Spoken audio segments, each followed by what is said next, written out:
All right, let's take a quick live look outside this afternoon. Blue skies and sunshine back in full force today after the bit of snow we got to start the weekend. Temps will get back up to the 70s, even 80s a couple of days this week. Corey Reppenhagen joining us now to talk us through that. When we're talking about the roller coaster, we're riding up back on the top end. Yeah, we're on the way up once again. So playoff weather in April usually means we're going to dabble in some 80s in there. And that's what we're coming up here on the next 3 days. Take a look at this live camera shot here. This is Aspen.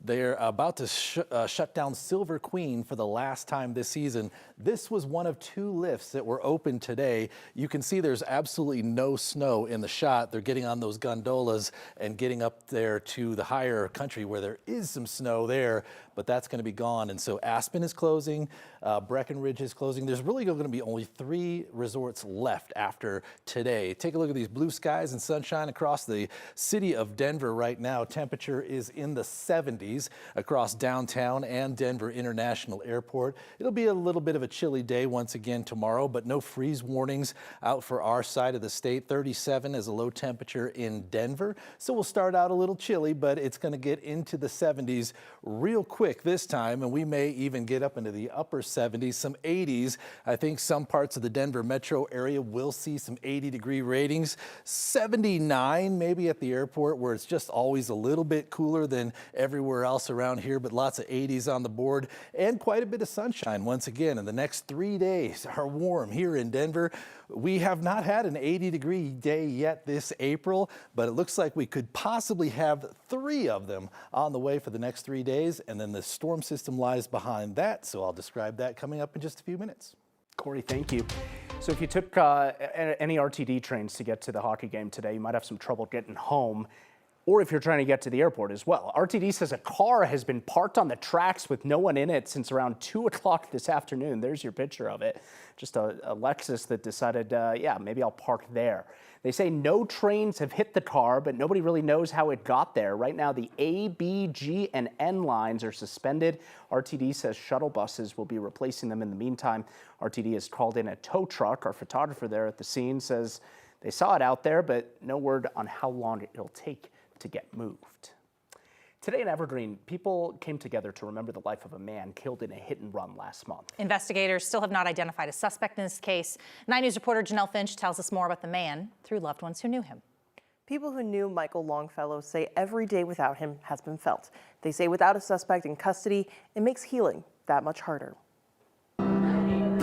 From his daily walks on evergreen roadways, he'd always have a wave.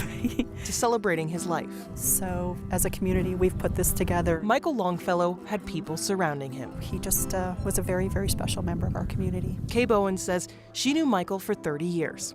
He was a light. It was just his smile and his demeanor, and he just had such a softness about him, and he was just a sweetheart. Kay says whenever she could, she would offer Michael a ride.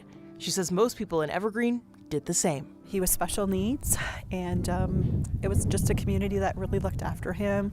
We all took care of him in our own way. She wishes she could have been with him the night of March 14th. It's really hard. Colorado State Patrol says Michael was hit and killed along Highway 74. He was walking when a driver ran into him. Kay drove by the crime scene the next day. And I just prayed it wasn't Michael. CSP says the person who hit him drove off. And that he had laid there for 19 hours. That's the hardest part. Kay wants justice for him and closure for her neighbors. I just catch myself every day when I'm driving, which is multiple times a day up and down the parkway, looking for him. He's missed. He's missed by everybody. Michael may have been alone in his final moments, but people in Evergreen made sure that that was the last time he wasn't surrounded by love. He just was a very, very special member of our community. During the memorial, organizers were collecting donations to put towards a permanent memorial for Michael on Highway 74 and a bench at his favorite Starbucks. CSP says investigators have taken the white sedan that hit Michael into their possession. It's currently being processed for evidence. Janelle Finch, 9 News. All right, Janelle, thank you for the update on that story. Monday will mark 27 years since a day that left the country shaken. 13 people were killed inside Columbine High School on April 20th, 1999.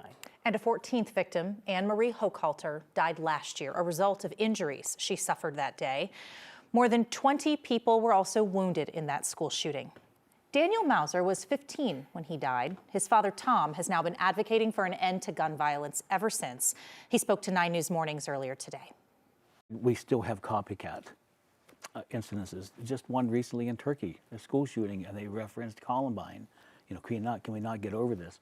On the positive side, though, we have seen a lot more things taken, steps taken in the schools to make them safer. We have things like the Safe to Tell program that give kids the opportunity to say something if they see something or hear something.